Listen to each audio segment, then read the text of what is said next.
BJP की दूसरी list में यूपी मिसिंग। संघमित्रा बृजभूषण की धड़कनें बढ़ी, क्या फंस गई कैसरगंज और बदायूं की सीटें।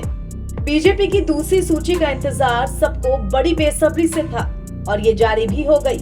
मगर जो यूपी की सीटों के लिए उम्मीद लगाए बैठे थे उन्हें जरूर निराशा हुई है, क्योंकि इस लिस्ट में से यूपी पूरी तरह से मिसिंग है। जी हाँ, बीजेपी की दूसरी लिस्ट में यूपी की एक भी सीट शामिल नहीं की गई।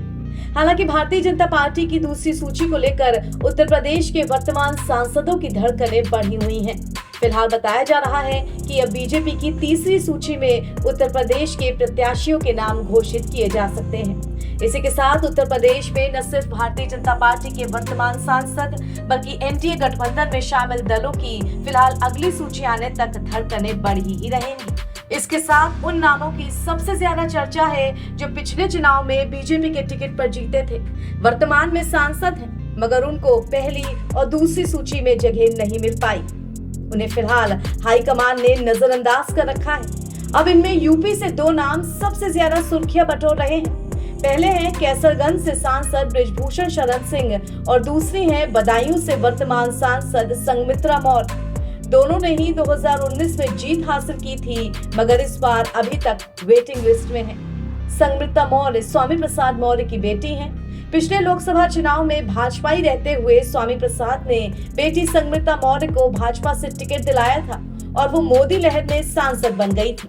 बीते विधानसभा चुनाव में स्वामी प्रसाद मौर्य सफाई हो गए और उनकी बेटी संघमित्रा मौर्य ने भाजपा के प्रदेश स्तरीय नेताओं पर कई गंभीर आरोप भी लगा दिए, परंतु उन्होंने पार्टी नहीं छोड़ी। उनकी सक्रियता तो बढ़ी, लेकिन भविष्य की स्थिति टिकट घोषित होने के बाद ही साफ हो पाएगी। उधर स्वामी प्रसाद तो अब समाजवादी पार्टी भी छोड़ चुके हैं, जिसके बाद संघमित्रा के सपा से टिकट मिलने की उम्मीदें भी खत्म हो गई हैं। उधर उल्टा सपा ने बदायूं से शिवपाल के रूप में मजबूत उम्मीदवार उतार दिया है। ऊपर से खबरें ये कि बीजेपी संघमित्रा का टिकट काट भी सकती है। ऐसे में बदायूं में मुकाबला जबरदस्त होने के संकेत मिल रहे हैं। अब बात बृजभूषण शरण सिंह की, तो उनकी कैसरगंज सीट का चुनावी दंगल सुर्खियों में है। पहलवानों से विवाद के बाद उन्हें कुश्ती संघ के राष्ट्रीय अध्यक्ष पद की कुर्सी तो छोड़नी ही पड़ी।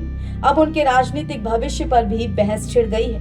बृजभूषण के गृह जनपद गोंडा से भी कीर्तिवर्धन सिंह को तीसरा मौका मिल गया है।